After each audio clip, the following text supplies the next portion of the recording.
नमस्ते, मेरा नाम है उत्कर्ष और आप देखना शुरू कर चुके हैं सुलभ भारत। दोस्तों, इस वक्त सुलभ भारत की चुनाव यात्रा जौनपुर पहुंच चुकी है।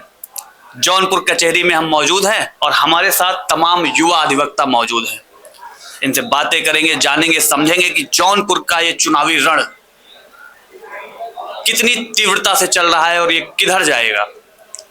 तमाम विषयों पे बातें होंगी, तो आइए हम आप मिल करके इनसे बातें करते हैं। क्या नाम हुआ भैया? मैं एडवोकेट रजनीश कुमार शुक्ला। रजनीश कुमार शुक्ला जी, चुनावी बिगुल बच चुका है, योद्धा मैदान में उतर चुके हैं जी। कौन मारेगा बाजी, क्या लगता है?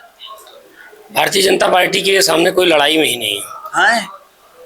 क्या कह रहे हैं आप? मैं जो कह रहा हूँ वो सही कह रहा हूँ। हाँ, कोई लड़ाई में ही नहीं है। हाँ, और आपको ये पता होना चाहिए कि लड़ाई मात्र दो लोगों की है जो अभी चल रही है।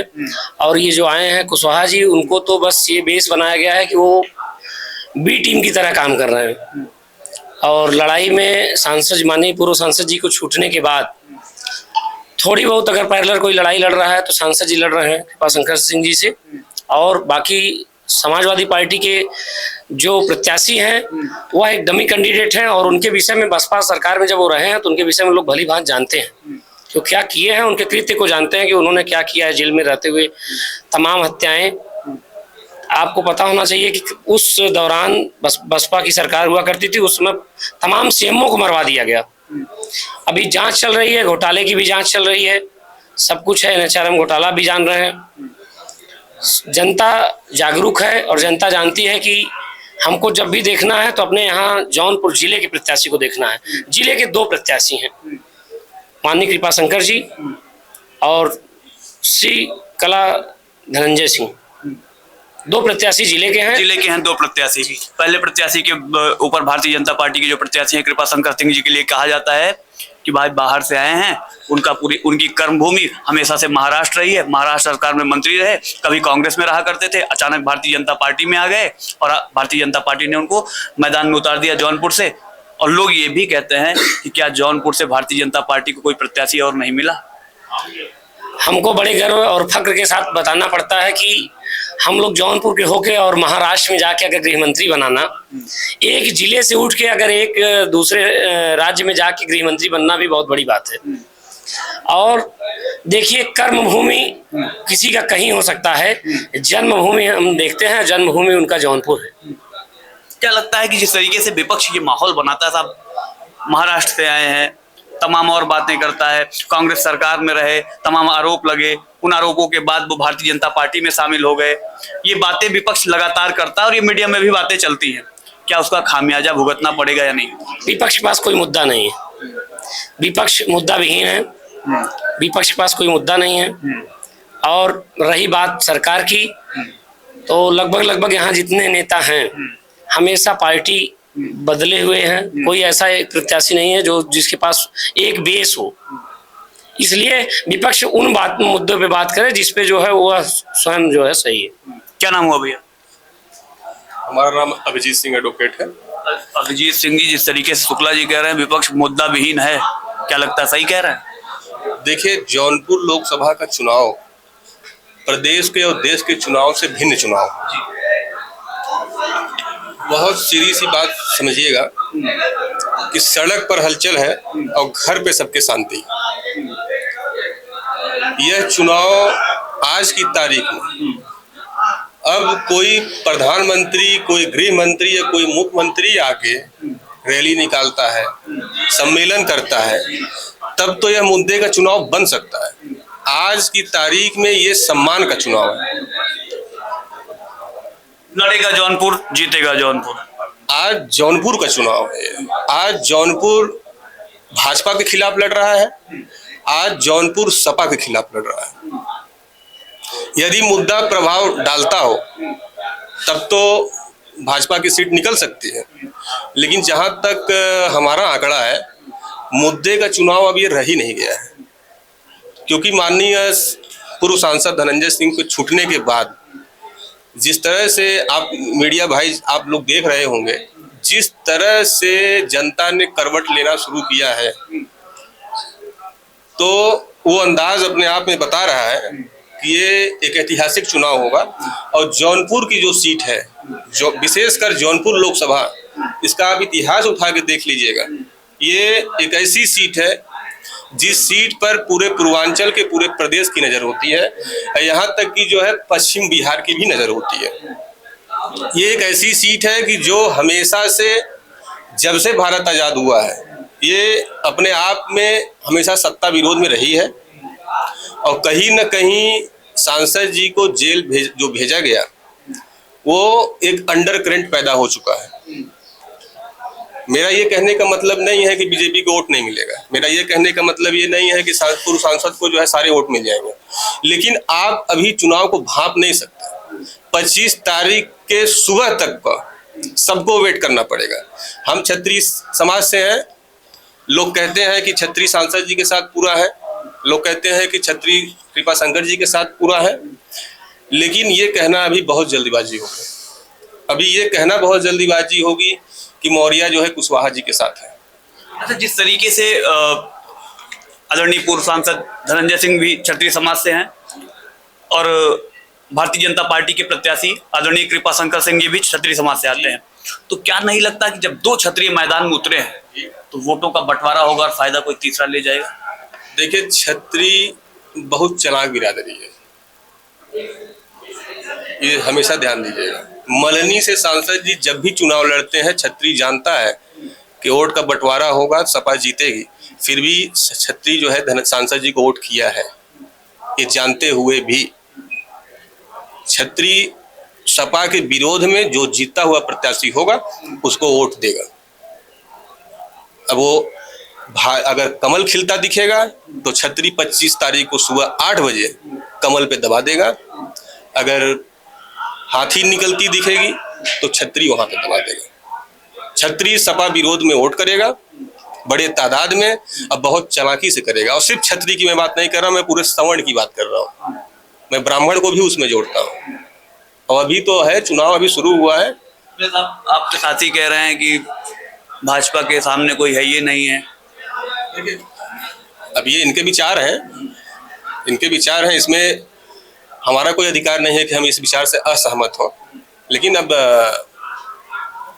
कुल मिला के लोकतांत्रिक देश है, प्रत्याशी मैदान में है, चुनाव लड़ रहे हैं। आप अपने साथी का मन दुखाना नहीं चाहते, आप भी खुलकर अपने विचार रख दीजिए। विचार तो हम रख दिए, स्पष्ट विचार है। 25 तारीख को सुबह एकदम स्पष्ट विचार है ये। हम क्षत्रिय समाज से हैं, 25 तारीख को सुबह क्लियर हो जाएगा। जो सपा को हराएगा क्षत्रिय समाज उसके साथ रहेगा। जौनपुर क्या सिर्फ इसलिए वोट करेगा, जौनपुर के लोग क्या सिर्फ इसलिए वोट करेंगे, जौनपुर का क्षत्रिय क्या सिर्फ इसलिए वोट करेगा कि सपा को हराना है? यहाँ के स्थानीय मुद्दे, यहाँ की सड़कें, यहाँ के युवाओं को रोजगार, यहाँ की तमाम और व्यवस्थाएं। मैं ये चीज पहले स्पष्ट कर चुका हूँ कि जौनपुर का चुनाव अब मुद्दे का चुनाव नहीं रह गया। अब यहाँ मुद्दों का चुनाव नहीं है, मुद्दा विहीन चुनाव हो गया। जान लीजिएगा, पूर्व सांसद धनंजय सिंह, आपको क्या लगता है हाथी से जीतने के बाद हाथी नहीं छोड़ेंगे? एक कैडर देखिए आप, चाहे वो कृपाशंकर जी हो, चाहे वो धनंजय सिंह जी हो, उन दोनों लोग का आप इतिहास देखिए। आपको क्या लगता है कि ये लोग मतलब आज जो आए हैं प्रत्याशी भाजपा से, तो क्या वो भाजपाई हैं? आपको क्या लगता है आज जो बसपा से आए हैं, क्या वो सिर्फ बसपाई हैं? पहली बार सांसद बसपा से हुए, वो पहली बार सांसद हुए, उसके बाद की राजनीति बताइए। पहली बार सांसद हुए, उसी पार्टी से निष्कासित भी हुए, ये भी तो इतिहास देखिए आप। और जो आज सब कहते हैं कि गृहराज मंत्री थे कृपाशंकर जी, मानते हैं, इसमें कोई शंका नहीं है कि सम्मान का विषय है, लेकिन ये भी तो देखिए किस दल से थे वो, आज उसी दल के खिलाफ हैं। तो ये नेता लोग हैं, इनका कोई आप 100% गारंटी कभी मत लीजिए। जिस दल में आज हैं, इसी दल ने आरोप लगाया, घोटाले का आरोप लगाया, इसी दल की सरकार रही और उनके घर ईडी और सीबीआई की रेड पड़ी, और उसी दल में शामिल होकर धुल के आज फिर वो प्रत्याशी बने हुए हैं। ये भी आप कहिए। बिल्कुल बिल्कुल, ये तो जग जाहिर बात है, ये तो जग जाहिर बात है। इसमें हम कहें न कहें, मेरे कहने और न कहने से कोई फर्क नहीं पड़ता। बहुत सीधी सी बात जानिए, राजनेता वो किसी दल का नहीं होता, राजनेता किसी दल का नहीं होता, और राजनेता जो है जनता का भी नहीं होता। ये 20 साल पहले की बातें हुआ करती थी। आज की तारीख में राजनेता सिर्फ अपना होता है, अपने परिवार का होता है। और वो हमेशा अगर ये चुनाव, आज जितने लोग चुनाव लड़ रहे हैं, आज जितने प्रत्याशी हैं, मैं बता रहा हूं, ये आने वाले चुनाव तक की तैयारी करके रखे हुए हैं। सत्ता पलटने की देरी है। सत्ता यदि नहीं पलटी तो कमल वाले कमल पे रह जाएंगे। सत्ता पलट गई तो कोई गारंटी किसी की है नहीं। हम और हमारे जैसे आम लोग, कोई कमल का झंडा उठा के चलेगा, कोई हाथी का, कोई साइकिल का, लेकिन राजनेता किसी की नहीं होते। कभी कोई सोचा था क्या कि बसपा और सपा में गठबंधन होगा? कभी पिछला लोकसभा याद है लोगों को? कभी कोई सोचा था? समय था मिले मुलायम काशीराम, उस समय तो कुछ और था। गेस्ट हाउस कांड के बाद का समय कोई सोचा था क्या कि गेस्ट हाउस कांड के बाद जो है इस तरह से इन लोग की जो है बुआ बउआ सब एक हो जाएंगे? कोई सोचा था? मैं सपा विरोध की बात नहीं कर रहा हूँ, मैं एक क्षत्रिय माइंडसेट बता रहा हूँ, मैं सवर्ण की माइंडसेट बता रहा हूँ। सवर्ण जो है बहुत चालाक है और सवर्ण किसी भी सूरत में भाजपा की सरकार नहीं जाने देगा। एकदम ये क्लियर माइंडसेट। क्यों? उसके पीछे दो कारण हैं। एक, लॉ एंड ऑर्डर का विषय है, जिसमें आदरणीय योगी जी मुख्यमंत्री जी की जो है सरकार ने अच्छा काम किया है, इसमें कोई डाउट नहीं है। पहले के हालात अलग थे, पहले के तिराहे चौराहे का माहौल अलग था। दूसरा एक विषय और है मजबूरी, कि सवर्णों का वोट, अगर सवर्ण वोट नहीं भी करते हैं भाजपा को, तो भी जो है विपक्षी खेमा जो है उसको भाजपा में ही जोड़ेगा। अखिलेश यादव कह रहे हैं कि क्षत्रिय जो है बहादुर कौम है, वो एक बार ठान लेती है तो पीछे नहीं हटती है, और क्षत्रियों ने ठान लिया भाजपा को हटाना है। देखिए, अखिलेश यादव जी का मनोदशा के बारे में जो है, उनके बारे में अगर चर्चा न किया जाए तो ज्यादा अच्छा है। पूर्व मुख्यमंत्री हैं, राष्ट्रीय अध्यक्ष हैं समाजवादी पार्टी की, एक मुख्य विपक्षी पार्टी है, उत्तर प्रदेश में दमदारी से चुनाव लड़ रहे हैं, आप चर्चा नहीं करेंगे साहब? देखिए, उनकी स्थिति मैं बता दूं, उनकी ये स्थिति है कि सुबह किसी छोटे दल को जोड़ लेते हैं, शाम को उसी दल वाले उनको गाली देते हैं। राजभर की बात कर रहे हैं आप राजभर को समझिए, आप राजभर को समझिए। हम किसी का नाम नहीं ले रहे हैं, लेकिन इसको मैं बता दूं, पूर्व मुख्यमंत्री, एक बड़े दल का राष्ट्रीय अध्यक्ष, जो अपनी इमेज ऐसी बना के रखा हो कि सुबह जिस दल के साथ खाना खाता हो और शाम को उसी दल का गाली सुनता हो, वो एक खुद एकाग्र नहीं है। आप अपने दिमाग से सोचिए कि आप मुलायम सिंह यादव नहीं है। मुलायम सिंह यादव के कैबिनेट में हर बिरादरी के लोग मंत्री हुआ करते थे। मुलायम सिंह यादव की कैबिनेट में हर धर्म के लोगों का सम्मान था। अखिलेश यादव जी के साथ आज आप देख लीजिए, मुलायम सिंह यादव के जितने भी खास लोग थे, आज उनका साथ छोड़ चुके हैं। आज उनके साथ जुड़ा कौन है? ऐसा बात नहीं है कि सपा से लोगों को एलर्जी है, सपा वही है, साइकिल निशान वही है। ऐसा बात नहीं है कि अखिलेश जी से लोगों को एलर्जी है, लेकिन अखिलेश यादव जी का जो है दूरदृष्टि सोच उनका नहीं है। वो मन से क्या कह देंगे। अब आप खुद यादव हैं, आप क्षत्रियों की पीड़ा कैसे समझ जा रहे हैं? आप चले गए, क्षत्रिय इतने बेवकूफ नहीं है कि आप कह देंगे कि क्षत्रिय नाराज हैं, आपके कहने से नाराज हो जाएंगे क्या? आप अपने बिरादरी को देखिए। आपके बिरादरी के गिरीश चंद्र यादव माननीय मंत्री जी, भाजपा ने उनको यहाँ मंत्री बनाया हुआ है। आपने कहा कि आप यादव हैं और आप क्षत्रियों की पीड़ा कैसे समझेंगे? अब पीड़ा समझने के लिए उस जाति का होना जरूरी है क्या? जरूरी है। कैसे जरूरी है? आपकी पीड़ा आपके पिता से ज्यादा अच्छा कोई नहीं समझेगा। आपकी पीड़ा आपके पिता से ज्यादा अच्छा कोई नहीं समझेगा, आपके भाई से ज्यादा कोई नहीं समझेगा। हर बिरादरी का आपका हिसाब बता देते हैं। हर बिरादरी में कहीं न कहीं वंश बढ़ता है। जब वंश बढ़ती है, तादाद बढ़ती है, आबादी बढ़ती है, तब वही जाके एक बड़ा कुनबा बनता है। धर्मेंद्र जी की पीड़ा जो है अखिलेश जी समझेंगे, और शिवपाल जी के लड़के की पीड़ा अखिलेश जी समझेंगे, उसको योगी आदित्यनाथ नहीं समझेंगे। आखिर उनकी मजबूरी है ना, परिवार की मजबूरी है, पीड़ा है ना यादवों के लिए। क्यों घर से ही 5-5 टिकट दे देते हैं? घर से ही क्यों अपने 5-5 टिकट दे देते हैं? पीड़ा है। आपके यही प्रश्न का जवाब है कि एक घर का पीड़ा उसका गार्जियन समझता है और बिरादरी का पीड़ा बिरादरी वाले समझते हैं। अखिलेश जी सत्ता में आ जाएंगे तो आपको क्या लगता है कि ये छत्री लोग जो है, जितने लोग ठाकुर लोग हैं, क्या इनकी पीड़ा समाप्त हो जाएगी? पीड़ा छत्रियों की को नहीं है, छत्रियों को खाली भागीदारी चाहिए। अखिलेश जी भागीदारी देंगे क्या? योगी जी दिए हैं। बात यहाँ मंत्री बनाने की नहीं है, भागीदारी एक अलग चीज है। भागीदारी एक अलग चीज है, वो पश्चिम में मांगी जा रही है। क्या पश्चिम में जो चल रहा है, पश्चिम में जो छत्री लोगों का धरना चल रहा है, प्रदर्शन चल रहा है, क्या पूर्वांचल में आप देख रहे हैं उसको?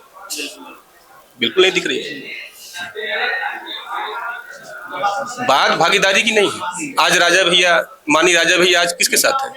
उनकी अपनी खुद की पार्टी है, लेकिन है किसके साथ वो? आज माननीय ब्रिजभूषण शरण सिंह जी, कल उनके लड़के को टिकट मिल गया, किसके साथ? आप जैसे जैसे पूर्वांचल आएंगे, जैसे जैसे आप बिहार जाएंगे, वहाँ कोई मतलब, देखिए समस्या क्या थी, ये छत्रियों का विरोध हुआ क्यों?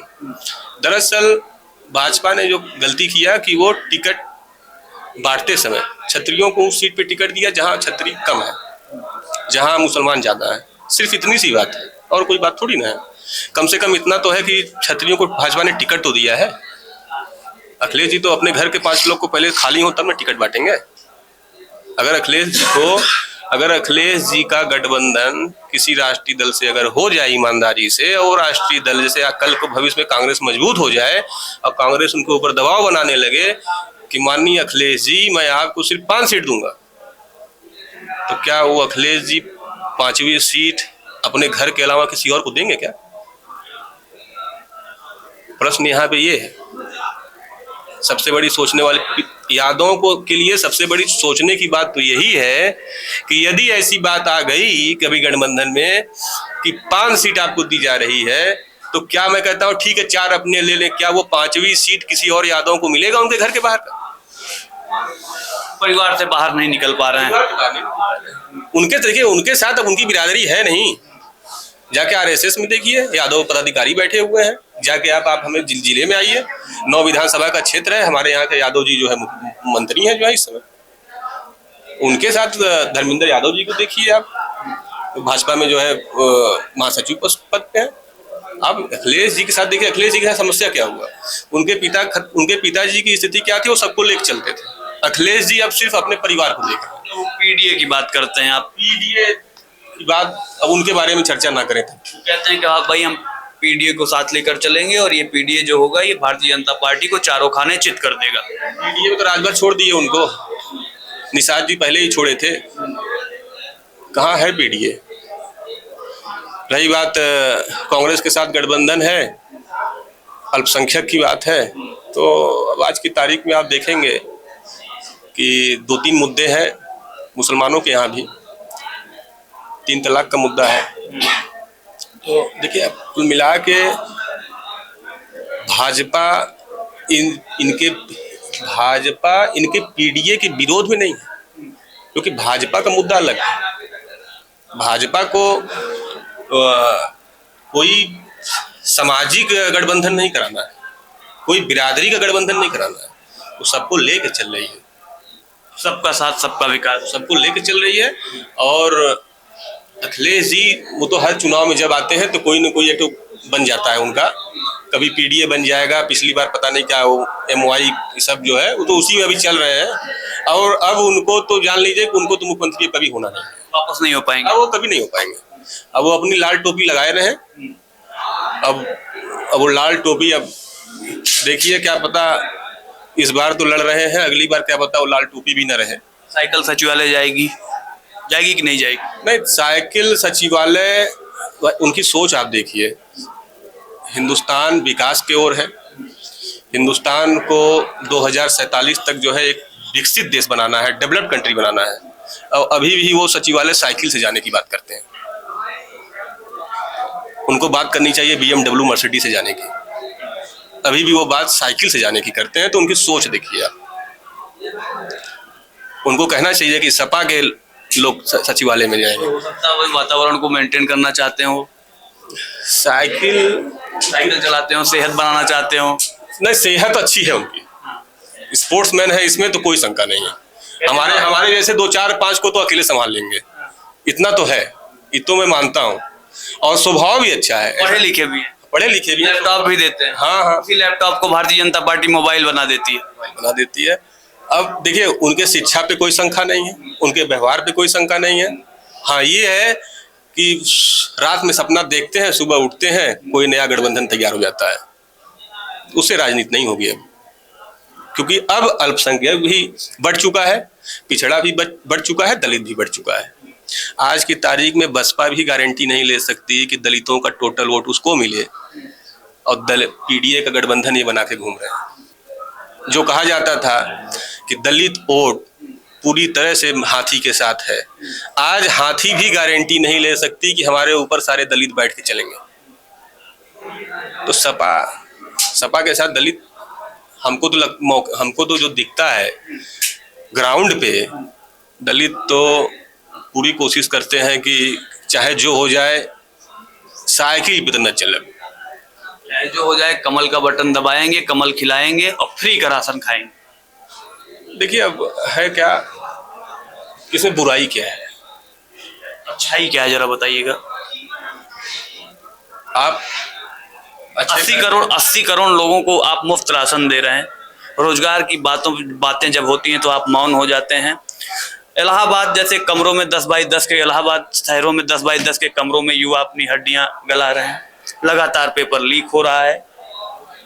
ऐसे प्रश्नों पे ना प्रधानमंत्री कुछ बोलते हैं, ना मुख्यमंत्री कुछ बोलते हैं, सब मौन हो जाते हैं। फिर वो चले जाते हैं राम की तरफ, फिर वो चले जाते हैं राष्ट्रवाद की तरफ। युवाओं को लेकर के, आप खुद युवा हैं। देखिए, ये आपके यहाँ 3 प्रश्न हो गए। आपने एक प्रश्न युवा पे किया है, एक प्रश्न फ्री राशन पे किया है। चलिए पहले फ्री राशन पे फ्री राशन पे आ जाइए। आपको देखने से यही लगता है कि आप अच्छे शिक्षित पत्रकार हैं, अच्छे परिवार से हैं। जाके किसी दलित बस्ती में कभी जाइएगा, अब तो कुछ माहौल ठीक है, कई ऐसी बस्तियां हैं दलितों की। सिर्फ दलितों की बात मैं नहीं करूंगा, अब मैं सारी बिरादरी की बात करता हूं। हम लोग देखिए, मैं अधिवक्ता हूं, लेकिन मैं ग्राउंड पे भी रहता हूं, और तमाम हमारे लोकल लोग बैठे हैं, जानते हैं, बहुत सक्रिय राजनीति भी करते हैं। दौर एक ऐसा भी गुजरा है गरीबों का, रोटी गिन के खाना तो सुने होंगे आप, लोग चावल गिन के भी खाते थे। तो उसको मत कहिए, वो उनका हक है, उसको फ्री राशन मत कहिए। वो इस देश में है, इस देश के लिए उन्होंने लड़ाई लड़ी है, इस देश के लोकतंत्र में जो है भागीदार है, वो उनका हक है। जब भी कोई नेता फ्री राशन की बात करता है तो मुझे ये बहुत बड़ी कष्ट होता है कि इसको क्यों न जो है दलितों के हक से जोड़ा जाए। क्या वो सिर्फ किसी क्षत्रिय के, किसी ब्राह्मण के और किसी बड़े बड़े काश्तकारों के जो है खेत में खेती करने के लिए है क्या? उनका हक है वो, और भाजपा उनको उनका हक दे रही है। उनके हक में नौकरियां भी आनी चाहिए, उनके बच्चों को रोजगार भी मिलना चाहिए। अब आइए इस प्रश्न पे बता देते हैं आपको। जिस तरह से इधर भी पत्रकार ये मुद्दा उठा रहे हैं, प्रश्न पूछते हैं, और विपक्षी नेता भी इस पे प्रश्न पूछते हैं, तो इस प्रश्न का जवाब तो वही देगा जो पेपर लीक कराता हो। पेपर लीक हो जाना और सत्ता के मढ़ पे, सत्ता के सर पे जो है उसको मढ़ देना, ठीकरा फोड़ देना, ये 2 अलग बातें हैं। पहले तो ये देखिए, पेपर लीक जो कराया है, पेपर लीक जो कराने वाली रैकेट है, वो किस दल से जुड़े हुए हैं, उनका झुकाव किस दल की तरफ है। यहाँ 2 बातें हैं और ये जांच का विषय है। इस पे प्रधानमंत्री जी, मुख्यमंत्री जी क्यों बोले, यहाँ 2 बातों को समझिएगा। एक, सबसे पहला बात कि सत्ता भाजपा की है, भाजपा क्यों चाहेगी कि पेपर लीक हो, क्योंकि पेपर लीक होने से जो है परीक्षा समाप्त। ये आप जो कह रहे हैं कि भाजपा क्यों चाहेगी पेपर लीक हो, विपक्ष लगातार कहता है साहब भाजपा पेपर लीक करवाना चाहती है, भाजपा नौकरी नहीं देना चाहती। आप सुनिए, भाजपा ने अभी तक तो कभी नहीं कहा कि सपा ने पेपर लीक कराया है या बसपा ने कराया है, कांग्रेस ने कराया है, कभी नहीं कहा है। आखिर सपा ने ही क्यों ये बार बार ये कहती है कि भाजपा ने, उनको इतनी श्योरिटी कहाँ से मिलती है? वो इतने श्योर कैसे हैं कि ये सत्ताधारी दल जो है पेपर लीक करा रहा है? हो सकता है तब कहीं ना कहीं कुछ उन लोग का अंदरूनी कुछ बात हो, जो लीक कर रहा हो उनका अंदर कुछ साठगांठ हो। इतनी गारंटी के साथ कोई कैसे कह सकता है? कभी आपने योगी जी से मुझे सुना है क्या कि सपा ने कराया है या कांग्रेस ने कराया है? कि पेपर लीक मामला एक ऐसा मामला है, देखिए बहुत साफ बात बता दें, ये रैकेट शुरू पहले से भी चलता था, अब तो खत्म हो गया, नहीं तो एक दूसरे की परीक्षा लोग देते थे। पहले तो आप ध्यान होगा, पहले नकल के लिए मशहूर था ये प्रदेश। आदरणीय राजनाथ जी जब आए तब ये कुछ कम होना शुरू हो गया, फिर अब संतुलन सही हो गया, अच्छे अच्छे जो है विद्यार्थी निकलने लगे। लेकिन ये फिर से जो है इस मुद्दे को उठाना, तो अपने आप अपने तरफ से आप सोचिए कि ऐसा क्या है कि मतलब पेपर, अभी कोई छोटा पेपर फिर लीक हो जाएगा, फिर योगी जी कराए, मोदी जी कराए, भाजपा ने कराया। इस राजनीति में एक दूसरे को नीचा दिखाने के चक्कर में हाशिए पर युवाओं का भविष्य पड़ा है। इसको लेकर आप युवा हैं, बिल्कुल इसको लेकर दे चुके हैं आपको, इसका जवाब हम पहले दे चुके हैं। इसका सिर्फ एक जवाब ये है कि देखिए, राजनीति में जो राजनेता होते हैं वो न तो किसी पार्टी के होते हैं न जनता के होते हैं। ये इसको, इस तथ्य को एकदम जान लीजिए, वो न तो किसी पार्टी के होते हैं और न किसी जनता के होते हैं। अगर युवा ये सोच के चलें कि कोई दल हमारे लिए कुछ कर देगा, कोई पार्टी हमारे लिए कुछ कर देगी, तो ये लोकतांत्रिक देश है, बहुत बड़ी आबादी हो गई है, लगभग 1 अरब 40 करोड़ की आबादी हो गई है। अब किसी दल के बस की बात नहीं है युवाओं को संभाल लें। इसलिए क्योंकि जितने तादाद में युवा 20 से लेकर 30 साल के बीच में हैं, जितनी बड़ी ताकत है, अब उनके लिए गवर्नमेंट जॉब जनरेट करना, अब ये एक असंभव सी बात है। इसको आप डेमोग्राफी के हिसाब से समझिए, इसको किसी दल से मत जोड़िए। दल क्या है? दल जो है, जो विपक्ष में है वो सत्ताधारी के प्रश्न उठाएगा, जो सत्ता में है वो विपक्ष पे प्रश्न उठाएगा, युवा उसी को टीवी पे देखेंगे। युवा ये नहीं समझ रहे हैं कि हिंदुस्तान के डेमोग्राफी को देखिए आप। आज की तारीख में जितने तादाद में युवा बेरोजगार हैं, अगर उनको, क्या नाम हुआ भैया? Sir Mohammed Ali, advocate Khan. मोहम्मद अली जी, जिस तरीके से अभी भैया ने बताया कि अब इस जिले में मुद्दे का चुनाव नहीं है, चुनाव जौनपुर की इमोशन का हो गया है, क्या लगता है? सही कह रहे हैं? सही बात कह रहे हैं, यहाँ स्वाभिमान की लड़ाई है। और रही बात तो भाजपा की सरकार बनने में कोई रोक नहीं है, भाजपा की सरकार बनेगी। एक नारा था, जय भाजपा तय भाजपा, तो ये नारा सत्य है। बट एक बात ये है कि जौनपुर में धनंजय को लेकर, धनंजय एक ब्रांड जो कहा जाता है, धनंजय सिंह एक ब्रांड है। उनको यहाँ पर हरा पाना या किसी से कम हो जाना ये बहुत नामुमकिन है। और रही बात एक सीट की वजह से भाजपा की सरकार न बन पाए, ये भी नहीं कहा जा सकता। भाजपा की सरकार बनेगी, लेकिन जौनपुर की जनता जो है एकदम मत पूरा बना लिया है, धनंजय को वोट करेंगे। धनंजय सिंह के बारे में आप कह रहे हैं एक ब्रांड है और तमाम चीजें आपने बताई। एक विधायक जी हैं अभय सिंह जी, वो कहते हैं पूर्वांचल के, पूर्वी उत्तर प्रदेश के सबसे बड़े डॉन हैं धनंजय सिंह। ऐसी कोई बातें नहीं है। अब रही बातें लोग एक दूसरे के विषय में, भाई कोई किसी को कुछ भी बोल सकता है। यहाँ तक मुख्यमंत्री के ऊपर आरोप लोग लगा देते हैं, प्रधानमंत्री के ऊपर लगा देते हैं। तो ये कोई बातें नहीं है कि धनंजय सिंह बहुत बड़े डॉन है, ये सब गलत है। कुछ बातें जो थी, जिसकी वजह सजा में जो बातें आई हैं, उसमें भी अगर जनता के लिए किसी को बात उठाकर अपनी बात को वहाँ रखे हैं तो वो गलत है। अगर उन्होंने यही बात बताया कि आप सही मटेरियल यूज करिए, सही काम करिए, इसी को लेकर कोई बात थी, इतनी अंदरूनी तो मैं नहीं जानता। लेकिन जो बात और सुनने में आई है और यही सब चीजें हैं बड़े आदमी लोगों के लिए, तो कुछ न कुछ लोग लगे रहते हैं पीछे में। अच्छा, आप कह रहे हैं धनंजय सिंह एक ब्रांड है, धनंजय सिंह को जौनपुर चुनेगा। धनंजय सिंह को ही जौनपुर क्यों चुनेगा? धनंजय सिंह, आप मुस्लिम समाज से आते हैं, देश में कहा जाता है साहब अल्पसंख्यक जी। आपका समाज धनंजय सिंह को क्यों चुनेगा?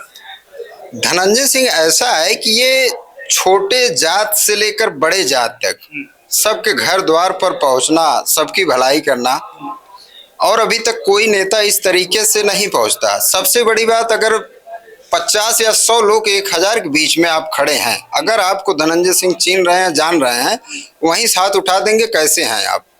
इसका मतलब है कि वो इतने माइंड में बैठाए रहते हैं कि हमारा बंदा या हमारे आदमी, हमारे प्रशंसक कौन है, कैसे हैं, अपनी हाल चाल ये लेते हैं। और आज के समय में जो नेता हैं बस बन गए, अपने आप को गुरूर हो गया।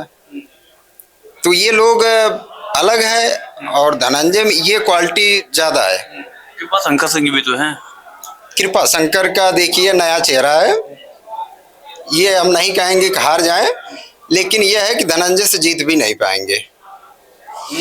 हाँ, धनंजय का श्योर है कि निकल जाएंगे। आप कान घुमा के पकड़ रहे हैं। कान घुमा कर नहीं पकड़ रहे हैं। देखिए, एक सीट की वजह से बीजेपी सरकार थोड़ी गड़बड़ हो जाएगी या बीजेपी की सरकार नहीं बनेगी। आप चाहते हैं भारतीय जनता पार्टी की सरकार बने? भाजपा की सरकार बने, भाजपा की सरकार हम चाहते हैं, भाजपा की सरकार बने। ऐसा काहे, क्या कर दिया भाजपा ने मुसलमानों के लिए जो आप चाह रहे हैं भाजपा की सरकार बने? भाजपा सरकार इस समय सबसे अच्छे क्वालिटी पर सबसे अच्छा काम कर रही है। गुंडा बदमाशी ये सब चीजें तो कम है। बाहर कहीं देश में हो रहा है वो बात अलग है, लेकिन गांव क्षेत्र में अब ये सब चीजें नहीं रह गई पहले जैसा, और इसलिए बीजेपी सरकार अच्छी है। कहते हैं साहब भारतीय जनता पार्टी की सरकार में मुसलमानों को बड़ा दबाया जाता है एकदम। ऐसी कोई बातें नहीं है, हम तो आज तक कोई चीजें ऐसी नहीं बात हमने सुना है। कहते हैं साहब भारतीय जनता पार्टी की सरकार रहती है तो मुस्लिम युवा सड़कों पे नहीं निकलते। नहीं नहीं, ऐसी कोई बातें नहीं, खुलकर चल रहे हैं, खुलकर जी रहे हैं, हर एक चीज फैसिलिटी है।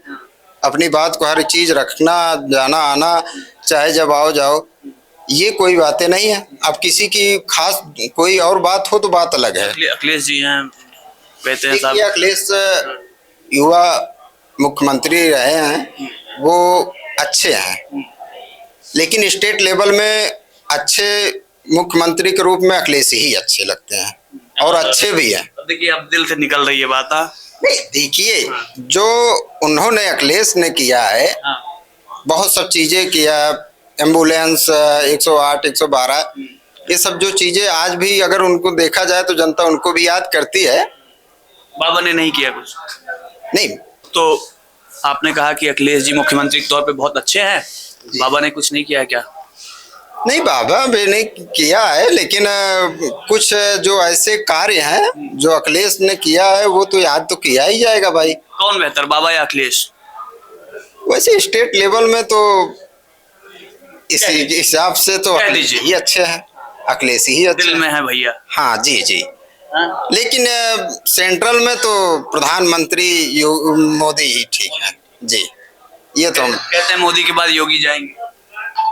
हो भी सकता है अगर सरकार बन रही है, और भाई ये तो भाजपा के अध्यक्ष भी वहाँ के लोग ही तय करेंगे कौन वहाँ बैठेगा, और वैसे हमारे हिसाब से तो प्रधानमंत्री मोदी ही अभी तक अच्छे हाँ, दिल में है भैया। लेवल से लगाकर गल्फ कंट्री तक हर जगह जहाँ जहाँ गए हैं अपने देश के भला के लिए बात की है, इसलिए अच्छा है।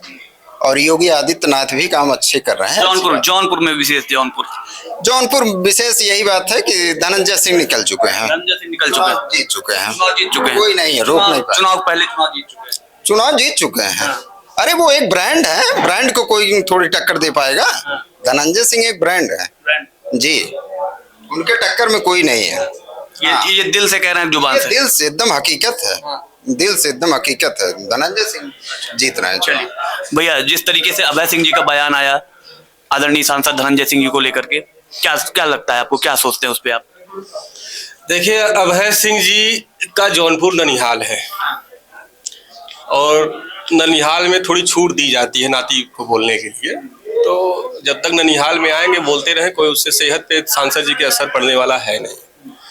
और अभय सिंह जी को एक चीज अच्छे तरीके से ध्यान देना चाहिए।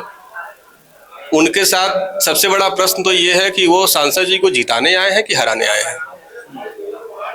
क्यों? क्योंकि उनके आने से सांसद जी का प्रचार और बढ़ चुका है। तो अब ये भाजपा वाले समझे हैं इस चीज को कि अभय सिंह जी की यहाँ पे जो एंट्री हुई वो पूर्व सांसद को जिताने के लिए हुई है कि हराने के लिए हुई है। क्योंकि अभय सिंह जी जितनी बातें करेंगे, उनके बारे में जितना आरोप लगाएंगे, उससे जो है वोट परसेंटेज पूर्व सांसद का ही बढ़ेगा। एक बात। दूसरी चीज, अभय सिंह जी को याद रखना चाहिए कि ननिहाल में हक और हिस्सा मामा लोग का होता है, नाती का नहीं होता। आप प्रचार करने के बाद वापस चले जाएंगे, आपको यहाँ कोई पूछेगा नहीं। आपको हमेशा से लोग पूर्व सांसद राजकेशर सिंह के ही परिवार का जाना जाएगा। आप फैजाबाद में क्या है, अयोध्या में क्या है, वो एक दूसरा विषय है। कभी हम लोग भी जाएंगे वहाँ पे, उनके यहाँ चाय पानी करेंगे, प्रेम से मिलेंगे। लेकिन फिलहाल वो जौनपुर उनका ननिहाल है और ननिहाल में नाती को थोड़ा छूट दिया जाता है। तो सांसद जी उनको छूट दिए कि ननियौरे में मतलब लड़के थोड़ा सा मनभड़ हो ही जाते हैं, बदमाशी खूब करते हैं। हाँ, तो वो बदमाशी की छूट है, वो करते रहे और इसी तरह से चलते रहेंगे। अभय सिंह जी, भाजपा वाले उनसे प्रचार कराते रहेंगे। 4 तारीख को परिणाम आप देख लीजिएगा, वो पूर्व सांसद को चुनाव जिता के चले जाएंगे। जिस तरीके से देखा आपने कि जौनपुर कचहरी के युवा अधिवक्ताओं ने हमसे बात की, अपनी राय रखी, ऐसे ही तमाम कवरेज आपको हम देते रहेंगे। लोगों के बीच, गली चौक चौराहों पर जाकर के, गाँव में जाकर के जिस तरीके की कवरेज हम लाते हैं, वैसे ही कवरेज आपके लिए लाते रहेंगे। वीडियो जर्नलिस्ट अभिषेक शुक्ला के साथ मैं उत्कर्ष, देखते रहिए सुलभ भारत।